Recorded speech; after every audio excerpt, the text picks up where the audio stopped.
At the KSMO studios, time for our spotlight on the Salem Memorial District Hospital, brought to you by Inman Insurance. And we have our CEO with us, Mr. Wayne Reid. Good to have you, sir. Good to be here. Good to see that he's in here. He's all spiffy. He's ready to go and face another day of challenges, right? Fun and frivolity. Well, that's what it's all about. That's what it's all about. That's what keeps you young. Yeah, that's what it is. So I should be very young. You should be extremely young. Should be very young. young. You're young. We're all young at heart, though, right? I'm still a 13-year-old boy. There you go. At least in your own eyes. In my heart. Yeah, I still think I could do things I did when I was 13, but my body just starts laughing. Well, I can do them. I just can't recover from them. Well, that's just it. You're going to pick me up off the ground. Yeah. Anyway, I want to thank Wayne for coming in and doing the show this morning. And we want to thank, of course, Joanne Hammond and all the special guests that have filled in between, and Don Babb, and all the great people we've had come in and talk. And we've had some doctors come in, and Jimmy Bell came in part of that time, and Dr. Shelley came in. And we'll get Dr. Neely in here very soon. Very soon. He's looking forward to it. Yep, and I've already talked to him, and we're going to try and get him in here very soon to get his commercial done and then interview him. I think he's supposed to be a week or 2 weeks, somewhere in there. Yeah. So we'll be talking to him very, very shortly. Well, let's talk a little bit about that board meeting, if we shall. And we've got a lot of stuff to get through. So let's first off talk about, obviously, you started officially back in late August. Yep, 29th. Okay, so, and things have gone out. The meet and greet went pretty well. I think it went extremely well. I think that part of the reason it went well is that we had really good participation from the community, and I want to thank everybody that came out. And if I haven't had a chance to meet you yet, my intention is to do that as soon as I can.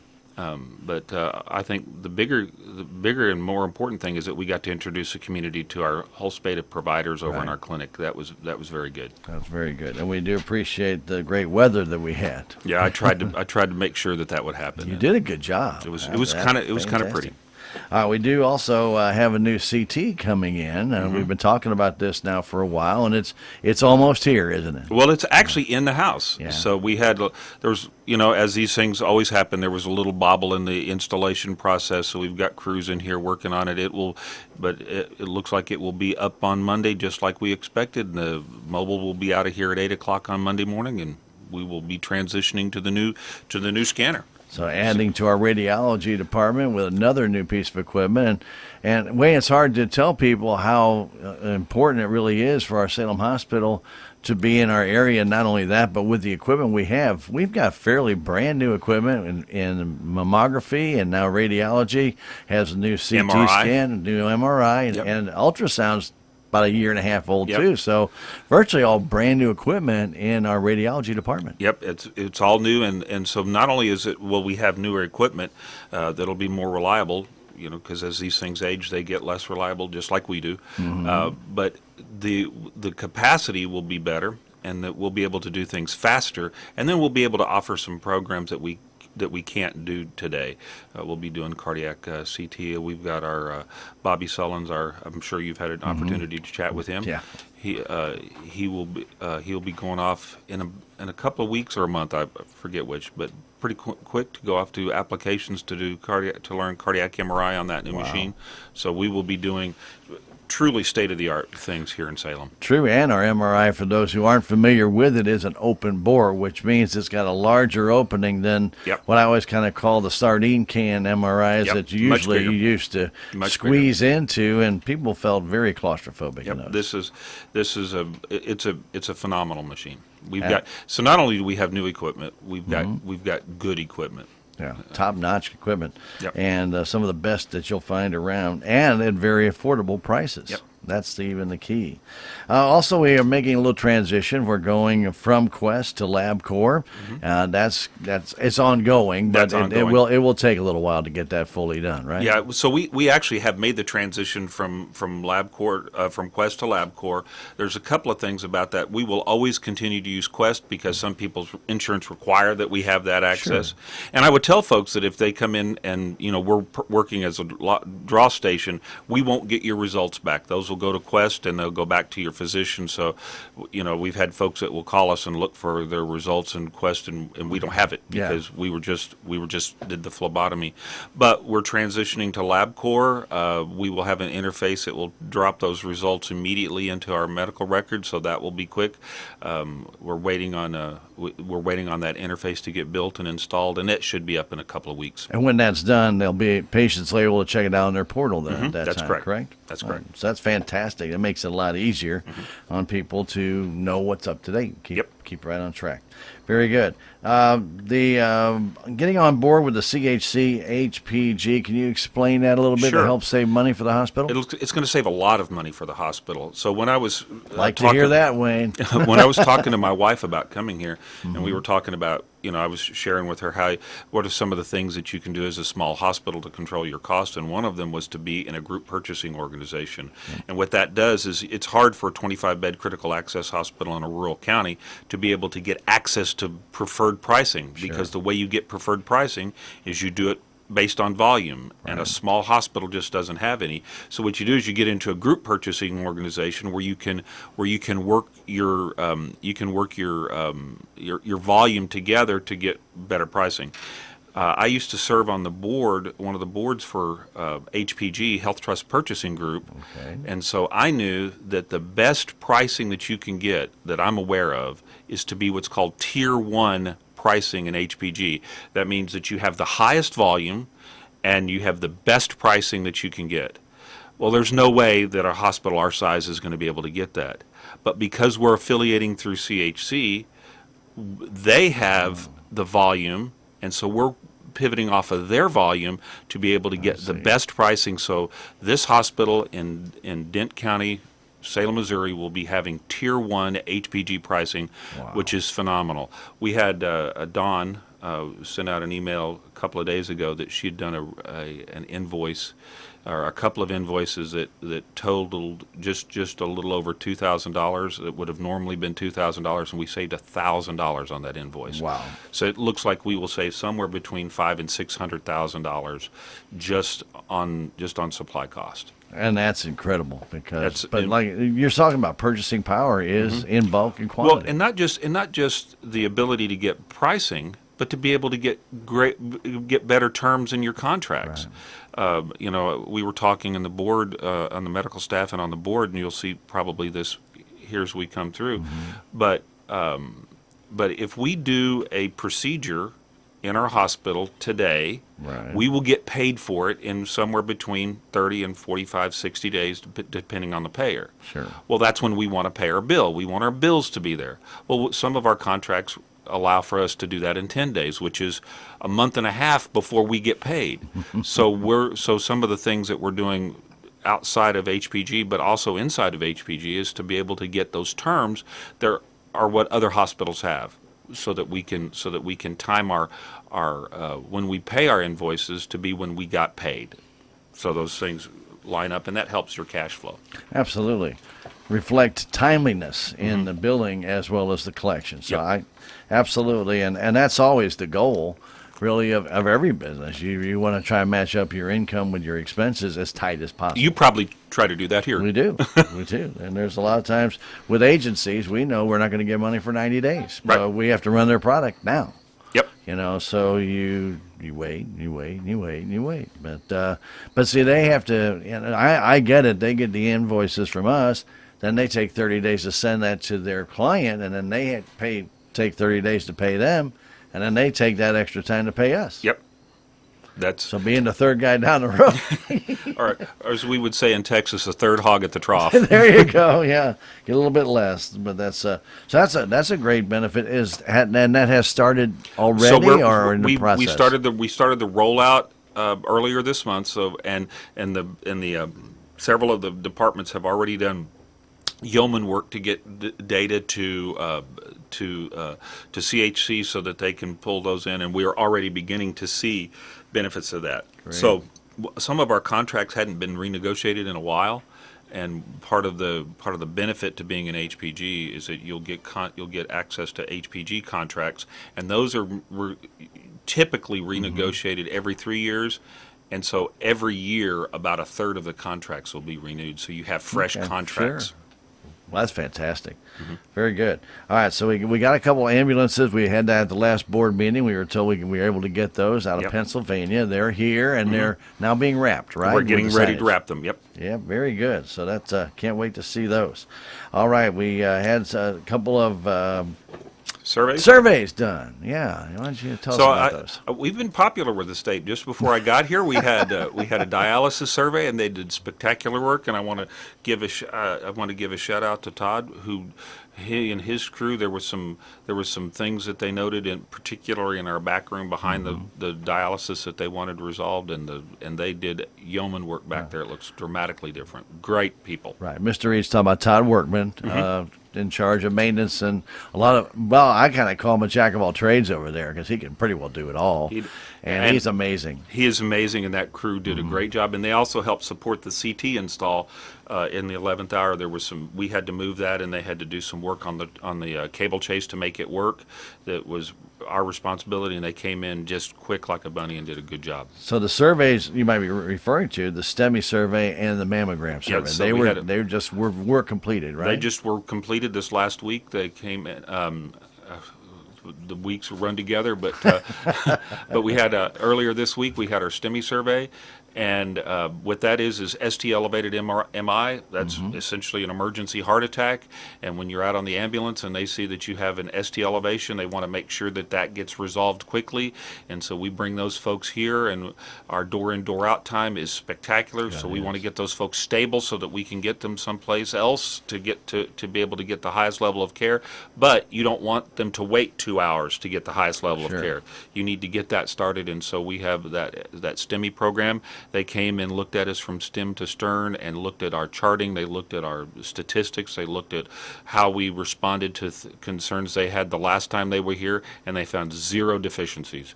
And they were unbelievably complimentary of Mike and his crew. Tell you, and the thing is, I remember when Tabitha Standfast first brought that to the board many years ago to get that implemented, and I'll tell you what, it's incredible to see when they actually go through this process. Well, it is like a machine. It is. Bang. They have got this down pat, and they practice this on a consistent basis, so they're very familiar with it. So I tip my cap to them because that's tough to do, and they really do a great job with it. So they do. So not only do they do that with STEMIs, but they also do it with stroke. Sure. If there's a code stroke, and we recently got surveyed for that they are second to none. Yeah. So you can be absolutely confident in our ED for both of those things. It's one thing for us to say that we're good at what we do. It's a whole other thing for people who have no vested interest in saying that we do a good job to come in and confirm that we do a great job. Sure. And it's gotten better. When they moved the air evac out from the Salem airport to the local, if they have to get them shipped off quickly, it's right there. It's bang, bang. And that helped in the survey. They talked a great deal about having air evac here right on campus. Right on campus. That was helpful. It's fantastic. Very good. Let's take a little look at the summary of operations. Can we get to? I want to also talk about mammography because we got surveyed. Oh, okay, sure. We got surveyed by the state for them too, and I have an imaging background. And so having a survey by the state for your mammography program, those things are arduous, and they're extremely sensitive to making sure that we are doing the right thing. We have 2 folks that are in the process of getting their mammography certification. We have just a third one that did that. They came in and were also found 0 deficiencies and were extremely complimentary of the way our staff is running our mammography program. So I know that we're coming up on October Breast Cancer Wellness Month, and we're giving away some free mammograms for that month. And so you can have great confidence in your local hospital. And we definitely want people to take advantage of that. If you can't afford one, please call the hospital and ask for radiology, and you can talk to them at in the mammography unit. They can give you all the details. So please don't put that off. We want everybody to be serviced here in the area. All right, very good. Didn't mean to skip the... No, that's okay. Just wanted to... All right, very good. Summary of operations. We go over this in great detail, and we do it month by month. We actually look at it, and they compare it to budget and also the previous year, and then they keep averages. So when we look at 76 inpatient admissions, we see the swing bed had 16 patients this past month, observation 27, and med surge 33. With the inpatient census days coming in at 308. A little bit down from budget, Wayne, but... Actually, our inpatient census days was 353. That's what they talked about. Hannah said that they made some errors on this. Yep. one. So we'll go with mine. I've got the old one. We'll go with mine because I like mine better. Okay, sounds good. So it was 353. Yeah, it was 353, and so we had a little softer inpatient admission month before I got here. I was only here for one day, so I'll take the credit for that day. But I think that one of the things is that you almost always see a summer lull in a hospital. Our peak use is going to be in the fall and the winter, so that's where hospitals pick up. But also because of the way the budget is spread in other places I've been, they will spread that based on season. Here they're not doing that, so they're just spreading it out over the year. Right. So we should come in the fall and winter and hopefully be a little stronger. But I will say that our inpatient census days is very strong, because even though we were lower on our admissions, our census days were higher. So that tells us that we're getting two things that are helpful. One is our swing bed utilization is going up, and that's very good for the community. And also our acuity is going up, so we're seeing a higher level of patients. So while there's fewer of them, we're seeing sicker patients, which is bad for them, but good that we can be able to care for them in the local community. And we want to remind people that swing bed is available to you. You don't have to have your surgery here to have swing bed here. Absolutely. You can have it in Columbia, St. Louis, but you can request to come back to Salem and have that swing bed. Sometimes they don't tell you that at those other hospitals, but you can request it. Yep. And really, you're a lot closer to home. It's better on your family, easier on you. And I will tell you that one of the things that is wonderful about being in a local community hospital like this is that there's fewer patients here, and you get more personalized care. In some of the bigger places that you go that are far away, I don't want to disparage them, but it is harder to give personalized care when you have the number of patients that some of those places have. And so when you come back here and you're in that recovery phase and you get to the swing bed here, you're closer to home. It's easier to get your family there. It's a better situation for most people. And more than likely, you're going to know somebody who's waiting on you, or your family will. Absolutely. Yeah, that's always, and that makes healing better. It does. A lot better when you're more comfortable. Very, very good. So when we look at that, a swing bed is a big plus that our hospital has. Don't ignore it. If you have to have surgery somewhere, do request that. I highly recommend that. I know some people don't understand that, but and they may not be thinking of it right after your surgery, but tell your family you'd rather come back to Salem. Well, and you can tell them before you go in that if there's a need for that this is where you want to be. You want to get close to home as soon as possible. And there you go. All right, very good. Outpatient registrations. I'm going to let you tell me about it, because my numbers probably aren't right. So how do we do in a month of August? So we had 1,357 against a budget of 1,504. So that, again, that was a little softer than we would like. But again, I also think that is likely to be seasonal activity drops. Again, I don't have a sense for trending here, because this is my first month, but I believe that's likely where we're at. Our cardiopulmonary procedures were also a little soft, and so were our laboratory tests. I will say that our rehab treatments are up. That's very good.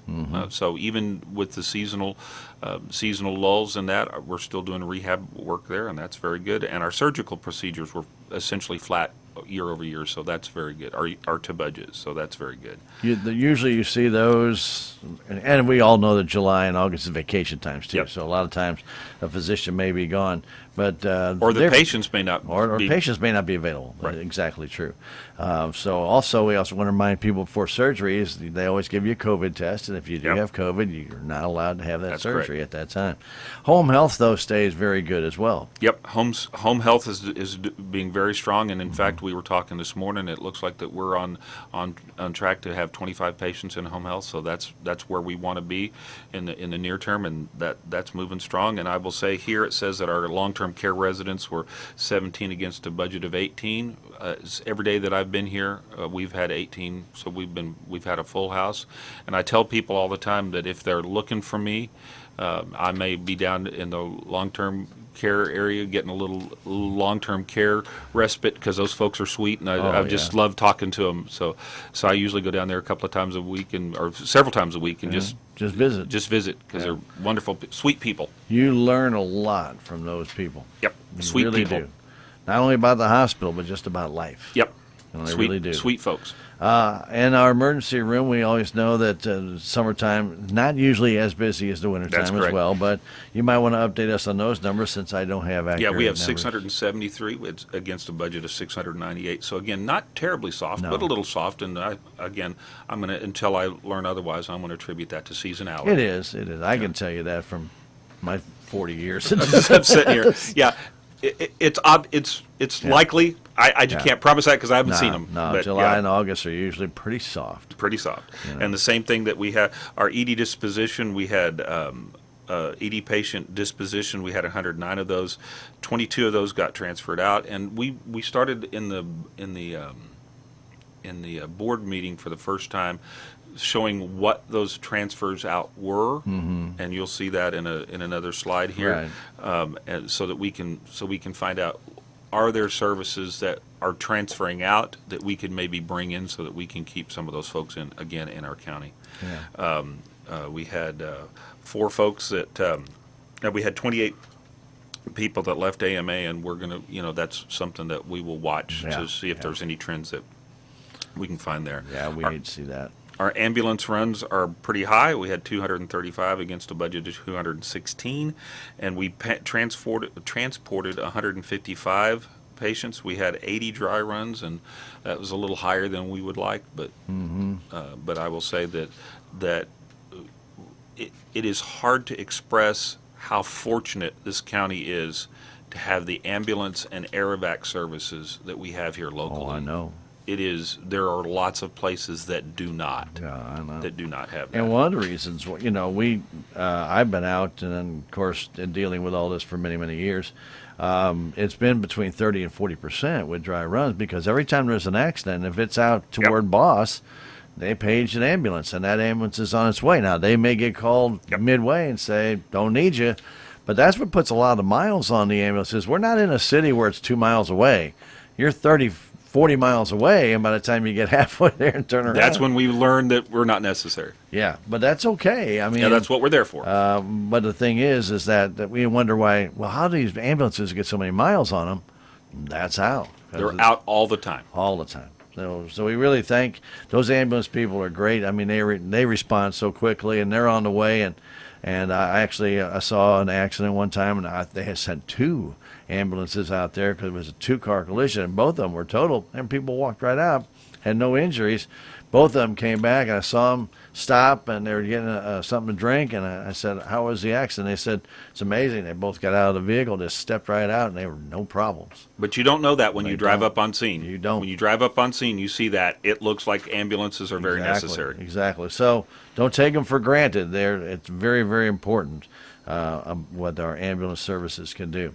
So, as Don mentioned, the list of the emergency room transfers, the board went over those, and that's really a really good reason. And all the explanations are put out there side by side, as well as the doctors that transferred them. Yeah. So right now we have 1 month. So we're going to continue to do this so that we can develop trends and look to see if there's a physician that tends to transfer more out, or if there's a condition that tends to transfer more out, so that we can look and sort of do a deep dive to find out why those things are. Again, because our intent is to try to keep as many people local as we can. Are there services that we need to offer? Are there things that we need to do? Or is there something that we need to do to get some confidence in an area that we need so that we can keep people local?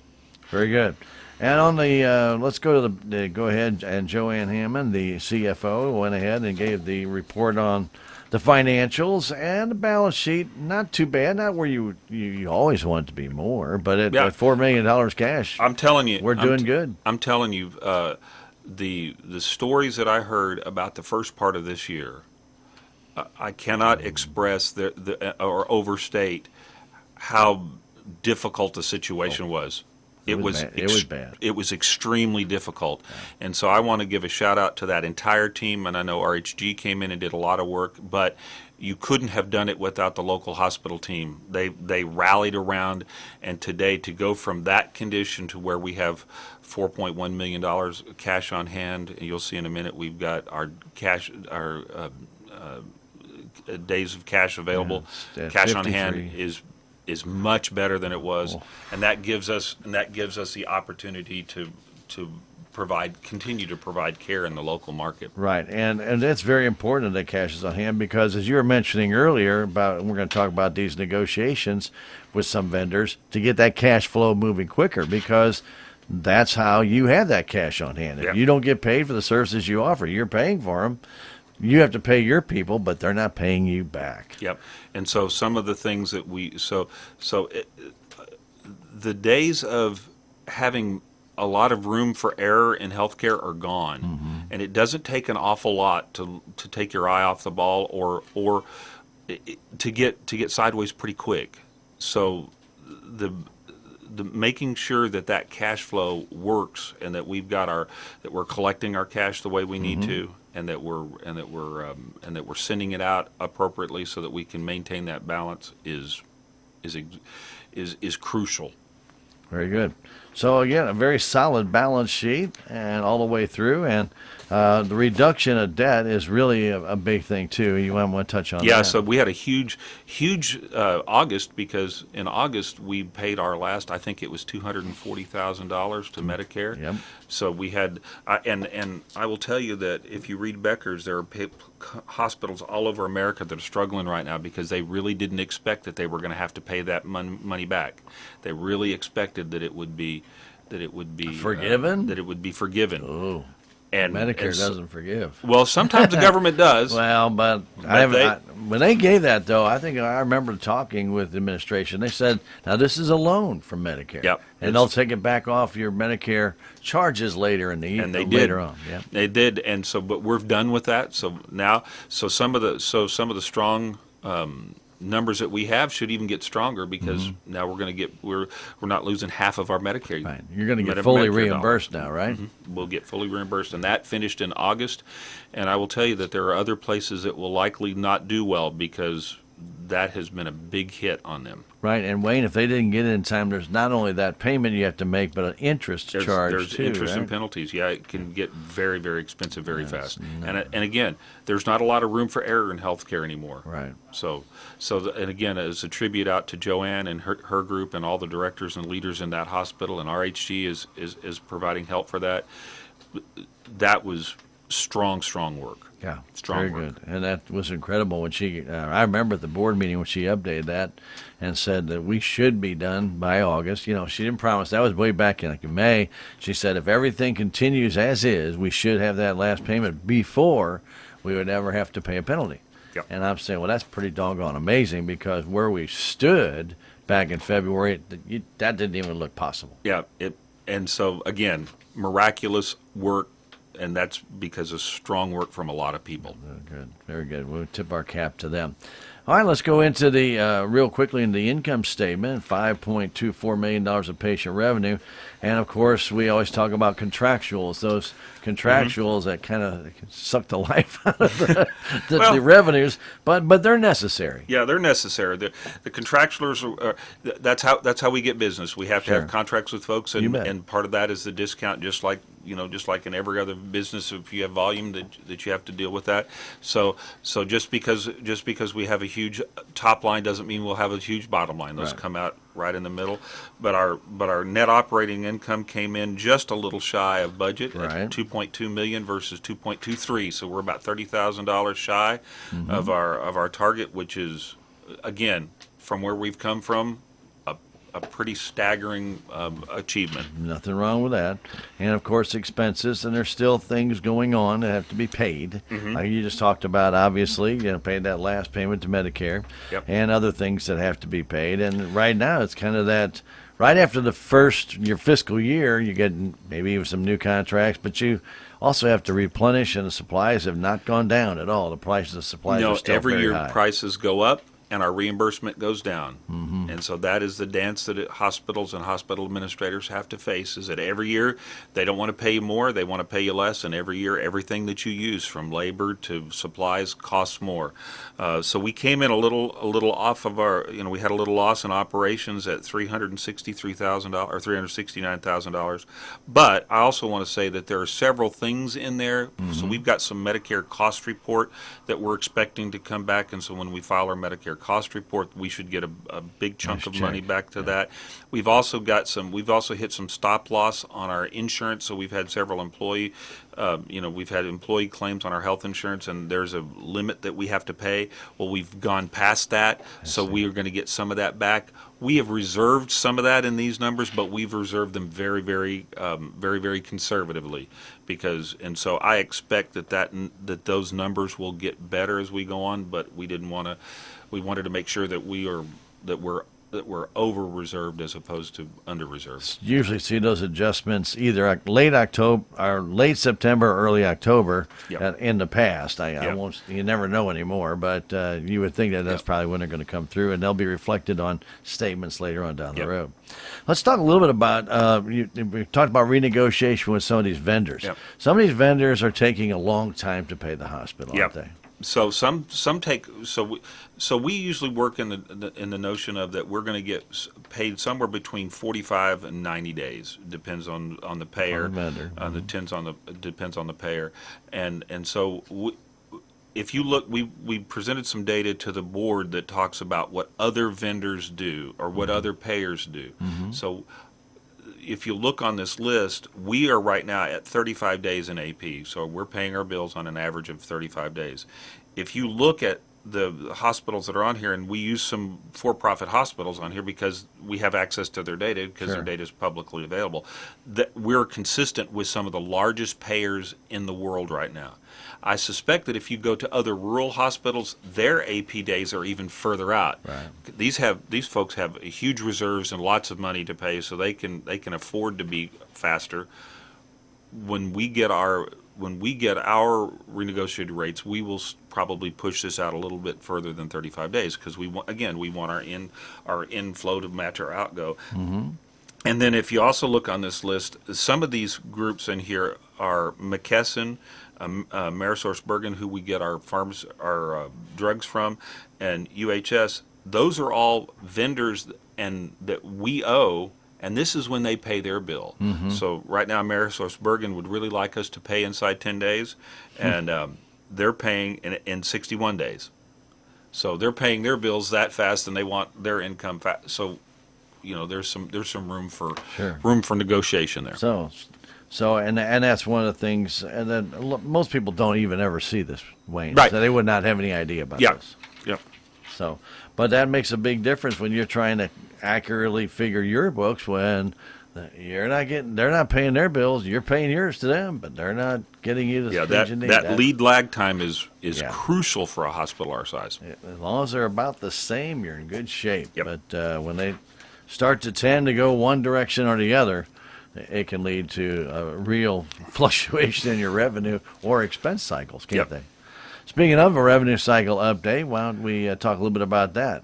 So our AR days, day before yesterday, for the first time in a long time, dropped below 70. We were at 69. We dropped to 68, a little shy of 69 yesterday. We're back up to 69 today. So for the first time, we're under 70 days.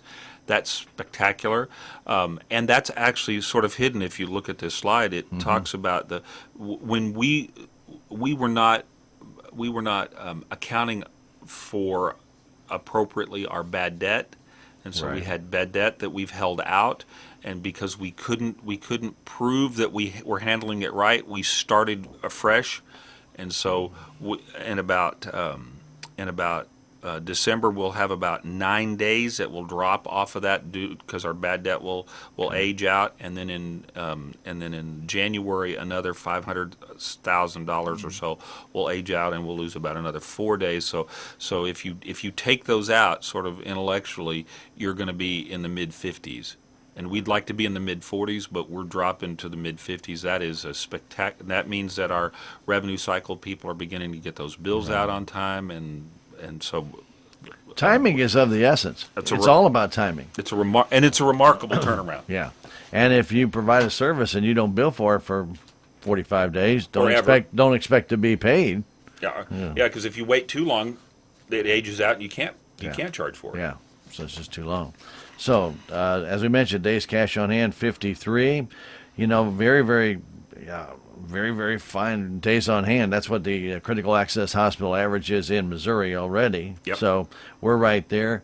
U.S. it's at 71, but it's been hovering pretty close to 54, 53, a little Yep. bit of 60s, I think, here not long ago. And I think it depends. It also depends on when we look at this, where we are in the payroll cycle. Mm-hmm. Oh, yeah. Because payroll is a big debt for us, and so when we pay that up, we drop our cash days on hand, and then we build that back up in order for us to be able to pay our payroll. Right, and if you have a 3 payroll cycle in a month, it really shows. It really hammers you. Yeah, it really shows up. I think all of us go through that who run a business. We all see that 3 payroll month. It's amazing how you notice it more when you're paying it out than when you're getting it. Yeah, I the know. three payroll month is harder on you when you're paying it out. Sure is. All right, Ashley Sullins, our CNO, Yep. went ahead and provided her report, and she does usually a staff update. So Yep. we're still needing some people. Still needing a couple, but I will tell you that one of the surprises, the happy surprises when I got here was how fully staffed we are. There's a couple that we need, and I think that will likely be that way forever because there's always a little always gonna be trickle, turnover, yeah. There's always a little trickle of turnover, but I will say that John and Ashley and her crew have done, and Jody have done a remarkable job getting folks in here, and to be this staffed in a rural hospital is a tribute to that team. Very good. She also does a COVID update, and Yep. as of Tuesday, there were 17 cases, and the hospital has had a few employees that were out with COVID in August, and obviously they're not going to come to work when they have COVID. And that also doesn't help your expenses either because you have to pay for them to be out and you have to pay to replace them. Yeah. So it's a tough It's a time. double whammy, and Yep. it sure is.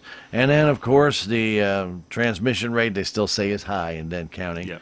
And so when we're not, a lot of people aren't getting the test, and so when they do get one and they're positive, it makes that look worse. Yep.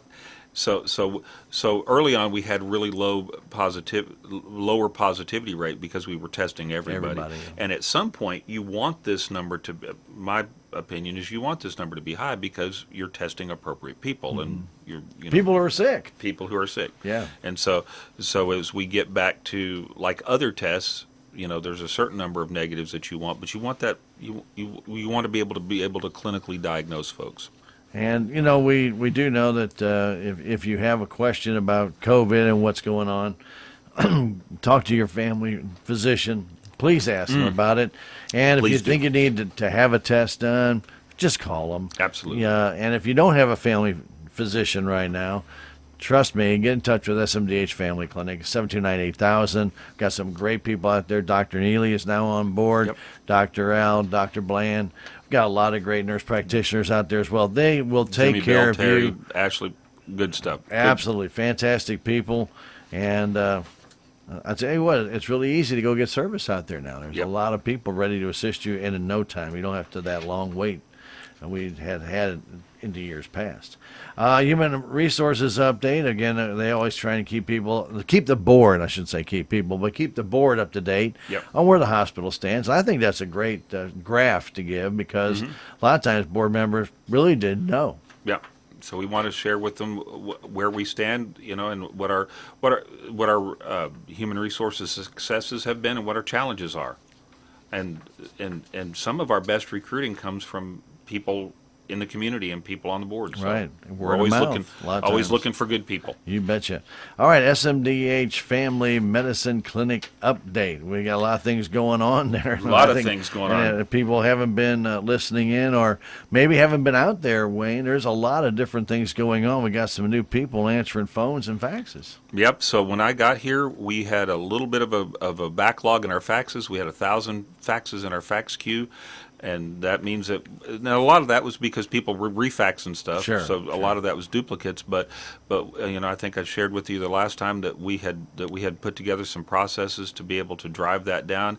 I think this morning we had 13 in our fax queue. So that's a dramatic difference from 1,000. Yeah. So we're down to 13. There were some concerns about being able to respond to the phone. We've put some operators in place and changed our processes. And today, and I'll get the number wrong, but it was in the neighborhood of 110 or 120 calls, and all but 2 or 3 of those were answered and went to the voicemail. So our voicemail use is dramatically lower. Right. And then one of the other things that we're going to be working to transition to is to drive people to use the portal, because it helps whenever they go in to register faster, or the pre-authorization's already done, and then we just come in and validate their information, and they move in faster. The other thing is that when we're doing our calls for reminder calls, we're going to start working on a process of pre-registration, so you can register right then and make sure so that way when you come in, you don't have a wait when you Right. get there. That's a great idea. Now, we do know that back in August we had a phone system problem. The phones were having all kinds of issues, and so a new phone system demo was done in this past month, right? We've actually done 2, and I was unable to go to the demo yesterday, but they recorded it, so I'll be watching it probably this evening. Okay. But we have 2 different phone services, and I will say that a lot of the phone issues that we had were really process issues. Now, we need a new phone system because ours is old and unreliable, and Right. it's been down like 3 times since I've been here. But even with that, I want to point out that even with that phone system being as Antiquated. unreliable and antiquated as it is, the people and the processes that we have there have already made that a better thing. So now we'll be able to take the new phone system and use it and be able to capitalize on it very well. So you had a demo. Did you decide on a new phone We system? have not yet. We have me. not yet. There's a second demo that I was unable to see. Damn so. They recorded that, and I'm going to look at it. So we'll be probably bringing that to the board at the next meeting. Yep. Okay, very good. All right, we mentioned Dr. Neely's on board. There's some new window decals. Yep. It took us a minute to get them there, but we've got all the window decals there, and then we've got some new providers that will start in November and October and November, and those folks when they start, those names will go on the window decal. Very, very good. So, and you've been working to put some new reception windows in. Yep, Has that been completed yet? It is close. We're waiting on. So we had to install the windows, and then once we know what the exact size of the frame is, we had to order the windows. I then. see. So once we get the glass, Waiting on then that. we can install the glass. But if you go in now, you can see exactly where they are, because now they're just big holes in them. But they're pretty holes. They're very and well they done. work really well. And I will say that the construction folks have done a remarkable job. They look very nice, and when we get those windows installed, it'll be beautiful. Blend right back into how it should look. And what that'll do is that'll give us the ability to check in people on both sides. So depending upon which provider you go to, you can go to whichever side is appropriate, and then that will allow us to be able to check in more people. So in addition to the portal, being able to use the portal, being able to do pre-registration, and having doubled our capacity for registration, we should drop our wait times. Right. And with the amount of practitioners you have there, you're able to see patients so much faster. Yep. And once we know that we have our processes in place to be able to and fine tune over the next couple of weeks, then we're going to start talking about how we can expand those practices to weekend time. Yeah. So that we can start doing weekend walk-in. And that'd be fantastic. Absolutely. Well, we do know that there's been some updates. As Tiffin Felgerson, who was kind of the clinic director, she's now become the champion, the community champion for the Delta Regional Authority. And so you needed a new interim director, didn't you? So we have an interim director, Tina Pabin. Tina Pabin has come down there, and if I've mispronounced Tina's last name, I apologize. But she's been there doing yeoman work, doing a fine job, and she's been part of the solution that I've used to help us get to the phone and the fax answering. Her crew and that crew there is doing a great job. And then and we intend for her to, because she has a clinical background. We're still hiring for a full time, and so we're hoping that we believe that between having a new director who has sort of the administrative operational experience and Tina who's clinical, between those two folks, that clinic should run like a well-oiled machine. Very good. All right. Out in the community, girls' night out. You had a couple of booths out that way. We had a couple of booths out there, and I was shocked at the number. I think I heard 458 or something. 480. Or 480. Holy smokes! Did every woman in the county come? Quite a few. That was a lot. Yeah. So that's also a tribute to the participation that this community has in events, because we had 300 people at our event, just right at 300 people, and to have 480 women come to that night. And we had a couple of booths there, and it was well represented. So absolutely, very good. It always is good. They always have a good turnout there for girls' night out, and just tip our cap to them at Healthy Day. Kind of do a great job with that. All right, very good. So let's move on, because we're going to be running out of time. I know you have to be moving forward. Yep. Hospital Foundation has a meeting coming up in October, and they're still working on their 501c3 update. So I think the 501c3 has been approved. We're getting the bylaws. I think the bylaws were presented to the board, and so they'll be reviewing those bylaws, and then we'll have our next meeting in October. Very good. Chief of Staff's report. So the Chief of Staff, we had essentially the very thing that you saw that came before this for my report and the Chief Nursing Officer report. We looked at our medical staff quality assurance and quality improvement program, and those things are on track. We had a physician that was requesting privileges, and that was tabled because they wanted to check his references, and there were some folks Sure. that knew him, so they wanted to look. We had one of our contract radiologists who reads for us who resigned, so that's a normal thing in the radiology contract. Yeah, it is. And take a look at the transformer update. We know that this is a big deal. Big deal. Big deal. And again, going back to, Todd Workman brought to RHG and the group that just how tenuous our current transformer situation was, and how much that was going to cost. And so I'm sure that the people who were there at that time puckered up because they didn't know how they were going to be able to cover that, and the community helped. And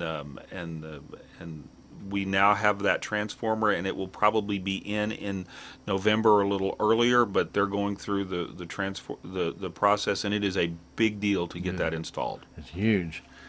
That transformer runs the hospital. It runs the hospital. Reid does it, and now it's going to be up to date. That other one was put back in the '60s. It's been there for a minute. A long minute, as a matter of fact. So very good. That's moving forward. In new business, you got a conference coming up with the Missouri Hospital Association. My first trip to the Missouri Hospital Association. Look forward to meeting colleagues in the state and hearing what they can do to help support us here in Salem. So excited to go there. Very good. And the committee, the annual bylaw review is going on right now with the hospital board. Yep. And also your finance committee appointments that were made at the meeting. And that's Wanda, Willie, and AJ as chair. Very good. You have a strategic planning retreat scheduled first week of December? We're trying to get it into the first week of December. We're looking for locations and calendar dates, but it should come in there. Okay, and at the last meeting, we were brought to our attention, our kitchen drain is having some issues. Well, so as I heard in the board meeting, I think it sprung up spontaneously about 25 years ago. So there's been some issues with our kitchen drain for a long time, and so we've got some architect fees to come in and evaluate it so that we can then get a bid to resolve it. But that's just the architect fees looks like it's going to be somewhere around $15,000. Very good. All right. So holidays come around. They changed some meeting dates to accommodate. We actually did not have to change the meeting dates. The board, well, the one for December usually is always earlier. Yeah, they actually took those. Well, the November 22nd one is right. That's the normal date, but December 14th would be a little early. Is it? Yeah. It's always the third Tuesday. It's the first Tuesday after the third Monday. You know what? The reason we did that is because we decided to combine it with the Dinner. dinner. Yeah. That's why. Yeah, and that's been done before many times. So anyway, very good. And then they went into closed session. Any decisions made or votes taken? Do you know of? Nothing to report. Well, then that Nothing makes to it report. easy. Then, sir, you got a whole 5.5 minutes. I try to talk quick. Well, no, but it's a lot to cover, and we want to make sure everybody hears the information. All this information, by the way, is public information. And if you have any questions about what you heard here, you can feel free to contact the hospital or stop on by. And if you want to see some of the numbers, you're more than welcome Absolutely. to. Absolutely. It's all available to you. We always thank our friends from the hospital for coming by. This is all brought to you by Inman Insurance. They do help pay for these interviews that we do throughout the week and with our administration. And I want to thank Mr. Wayne Reid for coming by and spending some time with us. Good to see you again. Good to be seen. And I was just telling you before we started that we're about to close on a house, and we're excited about getting my family here and getting ourselves into the community. It's a great place to be. Well, we're thankful to have you here. We do welcome you with open arms, and if anything we can do to help, you let us know. Thank you, sir. Very good. Stay right with us here at KSMO Radio. We have some information coming your way with our civic record and also some weather information. So don't go anywhere. Keep it here at KSMO, Salem, Missouri. A better variety of music. KSMO, Salem.